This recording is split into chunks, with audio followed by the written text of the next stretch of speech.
O clima entre nós. A falta de chuva em julho de 2020 sobre o Brasil foi notável.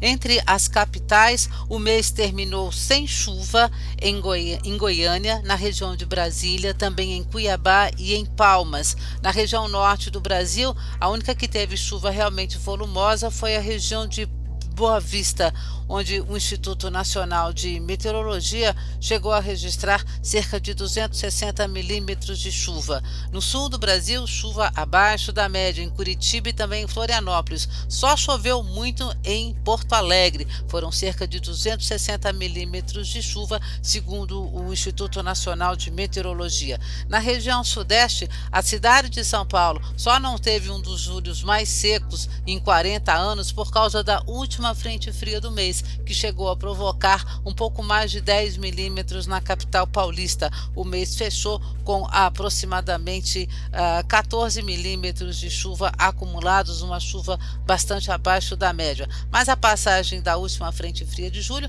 provocou chuva forte em algumas áreas da cidade do Rio de Janeiro. Foram cerca de 96 milímetros acumulados lá na região da Rocinha em 24 horas, segundo dados do Alerta Rio. E a última frente fria de julho também provocou chuva forte lá na região de Vitória. O mês de julho normalmente é de bastante chuva na costa leste do Nordeste, mas julho de 2020 termina com chuva abaixo da média em praticamente todas as capitais do leste do Nordeste.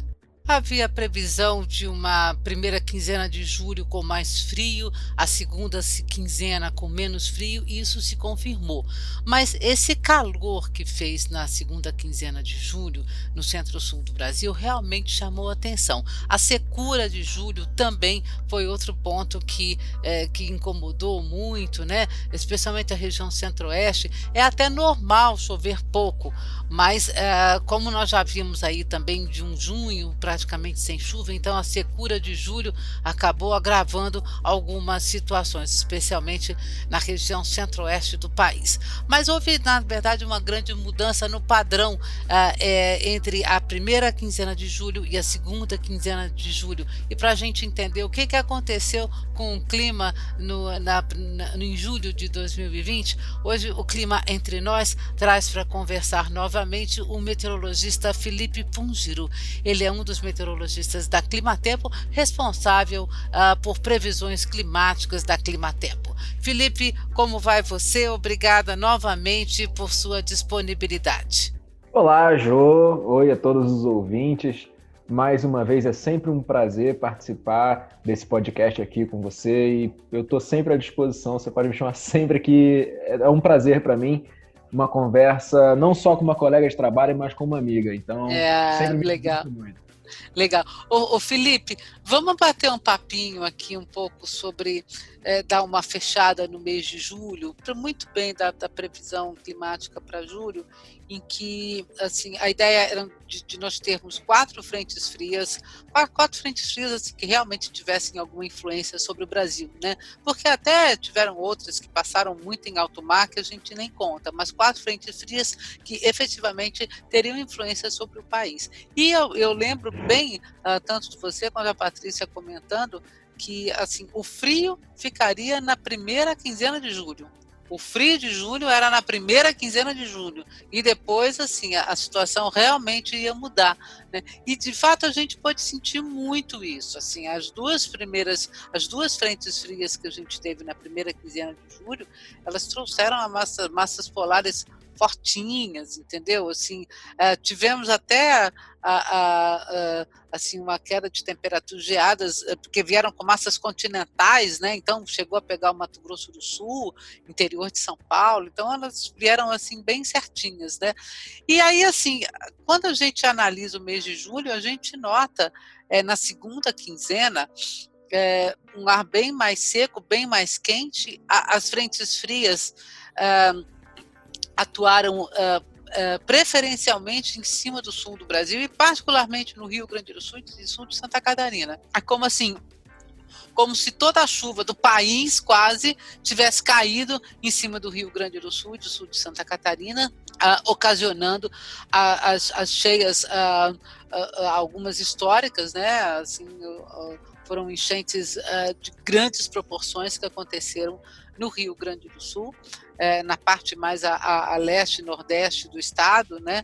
Por causa da chuva justamente dessa segunda quinzena de julho, né? Eu queria então, Felipe, que você comentasse um pouco justamente dessa diferença, sabe? Qual foi o fator predominante para fazer com que as frentes frias da segunda quinzena tivessem uma atuação tão diferente das frentes frias da primeira quinzena de julho? Ju, como você falou, né, nós fomos de secas históricas para cheias históricas, né? Nós tivemos transbordamentos em várias partes do Rio Uruguai, na bacia do Rio Jacuí, até com acidentes, né, e fatalidades, enfim. Sim. Mas realmente esse padrão ele mudou muito rápido. Nós fomos de secas para cheias.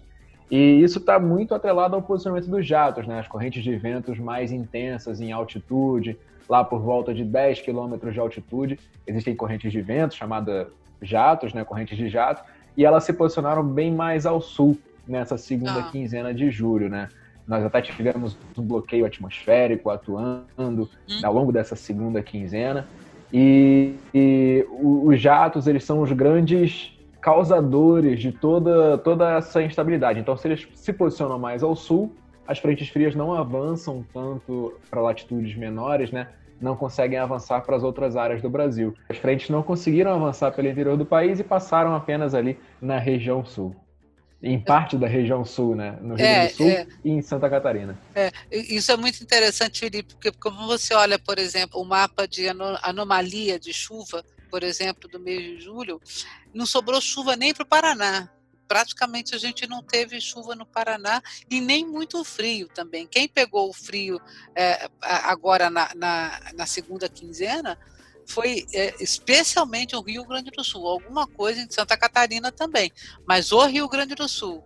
Nossa, agora você sabe que eu estava olhando a média de temperatura de Porto Alegre e na verdade é o seguinte, o mês de julho termina assim com uma temperatura muito próxima da média em Porto Alegre, mas é isso, precisou acontecer essas massas polares todas, né, para ficar na média, porque de forma geral, também como havia sido previsto, né, temperaturas altas no mês de julho, né? Exatamente, toda essa questão do posicionamento dos jatos, né, se ele se posiciona mais ao sul, as massas de ar polar não conseguem adentrar tanto no continente, né? Enfim. O Felipe, assim, durante o mês de julho, a gente chegou a ouvir comentários sobre as modificações no padrão de temperatura lá no Pacífico Sul, lá perto da Antártica. Isso também teve a ver com essa mudança no jato?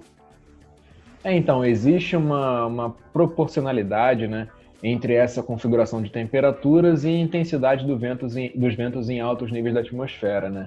No início do ano, nós tínhamos águas muito aquecidas, anormalmente aquecidas, Sim, entre a América do Sul e a Antártica, fazendo com que essa configuração não fosse tão favorável assim à manutenção dos jatos, por consequência, a qualidade de frentes frias. Depois a gente foi avançando, aí lá para maio, essa quantidade de águas mais quentes foi diminuindo. Com isso, a nossa diferença, né, de temperaturas nos oceanos entre as faixas mais ao sul do Oceano Atlântico e as faixas mais a norte, essa diferença de temperatura aumentou. Com isso, as correntes de jato tiveram mais energia e, por isso, as frentes frias avançaram de uma forma com mais qualidade, né, de uma forma melhor, com mais potencial para chuva. Aí o que agora a gente está identificando, né, e também é a previsão para as próximas semanas, é de um novo aquecimento nessas águas entre a América do Sul e a Antártica, e o que temos observado também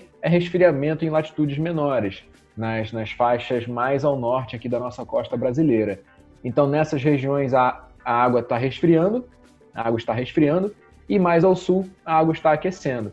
E tudo que vai no sentido contrário a essa diferença natural, ou seja, se eu tenho um aquecimento onde a água é naturalmente mais fria e eu tenho um resfriamento onde a água é naturalmente mais quente, tudo que vai nessa direção atrapalha as minhas frentes frias, né? Atrapalha a frequência, atrapalha a qualidade e atrapalha também o deslocamento dela até regiões mais ao norte.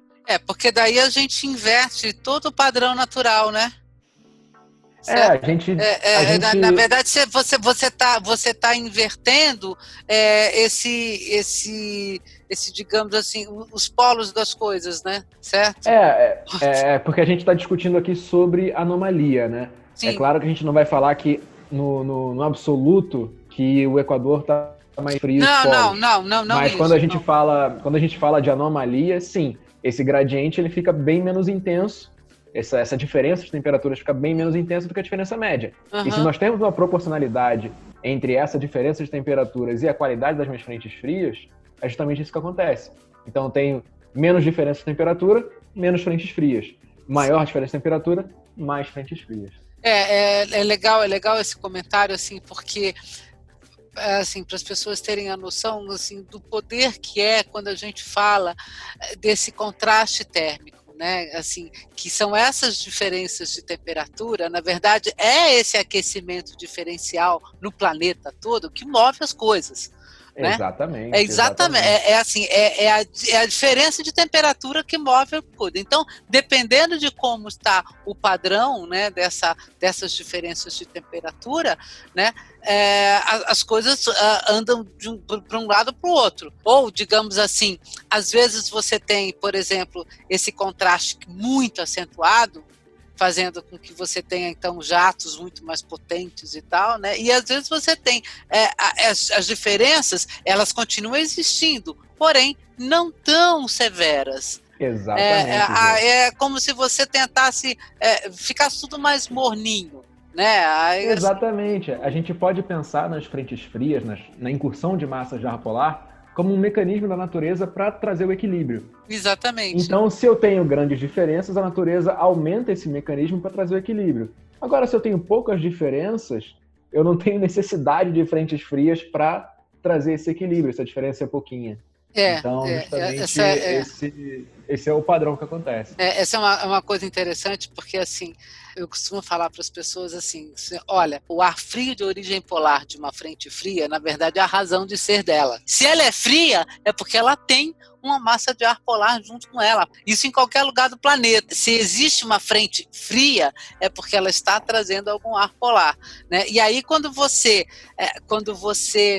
diminui a potência ou a capacidade de geração de massas realmente muito frias, e aí as suas frentes frias ficam mais light, ficam menos frias, digamos assim, né? E aí menos, digamos assim, menos intensas, com menos força para conseguir efetivamente avançar por toda a América do Sul, aí, quer dizer, pela Argentina toda, passar pelo Sul para chegar no Sudeste, para chegar no Centro-Oeste, para chegar no Nordeste. Né? Essa é uma coisa muito legal que você falou, porque eu acho que consegue dar noção para as pessoas assim, do quão forte precisa ser uma frente para ela bater lá na Bahia. A quarta e última frente fria de julho de 2020, com alguma força para influenciar áreas pelo interior do Brasil, avançou do sul para o sudeste do país entre os dias 28 e 29 de julho. No dia 30, ela já estava no Espírito Santo. No dia 31 de julho, né, então no último dia do mês, a circulação da grande alta pressão de origem polar que veio com essa frente fria já influenciava aí praticamente toda a costa leste do Brasil. Então a gente sentia a influência desse ar marítimo, né, porque foi uma massa polar até bem forte, né, pela costa do sul, sudeste, até mesmo da região nordeste do Brasil. Essa frente fria ela teve um caminho até uma influência no Brasil bastante semelhante à terceira frente fria de julho. A chuva ficou quase toda no Rio Grande do Sul, mas dessa vez conseguiu chegar com um pouquinho mais de força pela região sudeste, pelo leste do sudeste. Então, nessa última frente fria de julho, digamos que a infiltração de ar marítimo sobre o sudeste foi um pouco maior. Foi a passagem desta frente fria que provocou chuva muito volumosa no litoral de São Paulo, no litoral do Rio de Janeiro e também do Espírito Santo. Segundo dados do CEMADEM, Em uma das áreas de Ubatuba, choveu cerca de 140 milímetros em 24 horas. O Alerta Rio, Prefeitura do Rio de Janeiro, chegou a registrar 96 milímetros na Rocinha, na passagem também desta frente fria. E o CEMADEM registrou cerca de 148 milímetros de chuva em apenas 12 horas na região de Rio Novo do Sul, no Espírito Santo. O Clima Entre Nós fica por aqui. Eu espero que você tenha tido uma boa escuta. Você pode entrar em contato conosco pelo e-mail podcast@climatempo.com.br. As suas críticas, as suas sugestões são sempre muito bem-vindas. Até lá!